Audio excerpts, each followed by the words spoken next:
सिद्दीपेट में गौकशी और उसका गोश्त फरोख्त करने के इल्जाम में 8 अफराद को गिरफ्तार कर लिया गया है। कमिश्नर पुलिस जोएल डेविस ने बताया कि सिद्दीपेट के नवाई इलाके पोल्लूरू के एक पोल्ट्री फार्म में 40 जानवर लाए गए थे। मकामी लोगों ने गौकशी को देखते हुए उसके videos BJP, VHP, Bajrang Dal और हिंदू वाहिनी तंजीमों को भेज दिए, जिसके बाद वहां हिंदुत्व के कारकुन जमा हो गए। खबर इसके कि ये लोग वहां जमा होते मुलजिमीन फरार हो चुके थे। हिंदू तंजीमों ने इस वाक़े के खिलाफ सिद्दीपेट में एक बाइक रैली निकाली और दुकानात बंद करवाने की कोशिश की। पुलिस ने फौरी एक मुकदमा दर्ज किया और मुलजिमीन को गिरफ्तार किया और ऐसे में हालात काबू में आ गए। कमिश्नर पुलिस ने बताया कि फिलवक्त सूरत हाल काबू में है। हसास इलाकों में पुलिस के जायद दस्तों को तैनात कर दिया गया है। गिरफ्तार शुदगान के नाम साजिदपुरा के मोहम्मद खाजा, महमूद सद्दाम, मोहम्मद अरफात, मोहम्मद इब्राहिम, मोहम्मद अरशद, मोहम्मद आरिफ, मोहम्मद जावेद और नासिर नगर का मोहम्मद जुबैर शामिल हैं। నిన్న సాయంత్రం సుమారు 6 గంటల ప్రాంతంలో సిద్దిపేట్ బైపాస్ రోడ్ అవతల ఈ గోవధ పెద్ద ఎత్తున జరుగుతుందని సిద్దిపేట్ వన్ టౌన్ పోలీస్ స్టేషన్కి సమాచారం అందింది. Immediately Siddipet one town police station inspector గారు మరియు సిబ్బంది అక్కడికి వెళ్ళడం జరిగింది. దాని తర్వాత అది వాస్తవమని తెలుసుకొని సిద్దిపేట్ వన్ టౌన్ పోలీస్ స్టేషన్లో క్రిమినల్ కేసు నమోదు చేయడం జరిగింది. దానిలో 429 IPC, section 153, 153A Indian penal code, prevention of cruelty of animals act, prevention of cow slaughter act ఇది నమోదు చేయడం జరిగింది.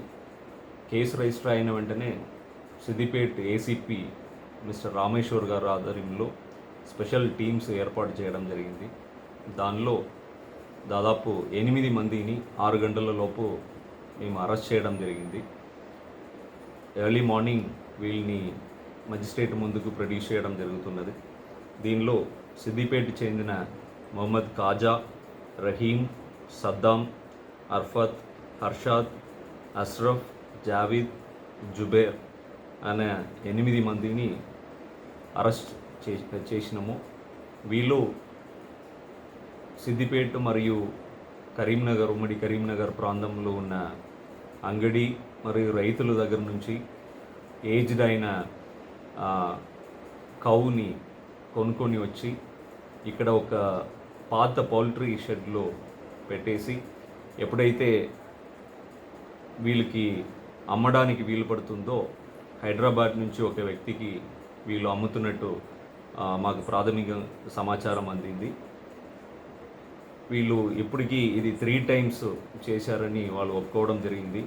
అంటే వాళ్ళ కన్ఫెషన్ మరియు అదర్ ఎలక్ట్రానిక్ ఎవిడెన్స్ ఆధారంగా వాళ్ళని అరెస్ట్ చేయడం జరిగింది. దీనికి సంబంధించి ఇంకా ఎంతమంది ఇన్వాల్వ్మెంట్ ఉన్నా కూడా వాళ్ళు ఎవరిని వదిలేది లేదు. ఈ పర్టికులర్ కేసుని మేము అడాప్టెడ్ కేసెస్గా తీసుకొని ఫాస్ట్ ట్రాక్లో దీనిలో ట్రయల్ కూడా జరిపించి వీళ్ళకి శిక్ష పడే విధంగా చూస్తామని హామీ ఇస్తున్నాము. అలాగే ఇలాంటి సంఘటనలు ఇంకా ఎక్కడైనా జరుగుతుందంటే మా దృష్టికి మీరు తీసుకురండి, వెంటనే కఠినమైన చర్యలు తీసుకుంటాం.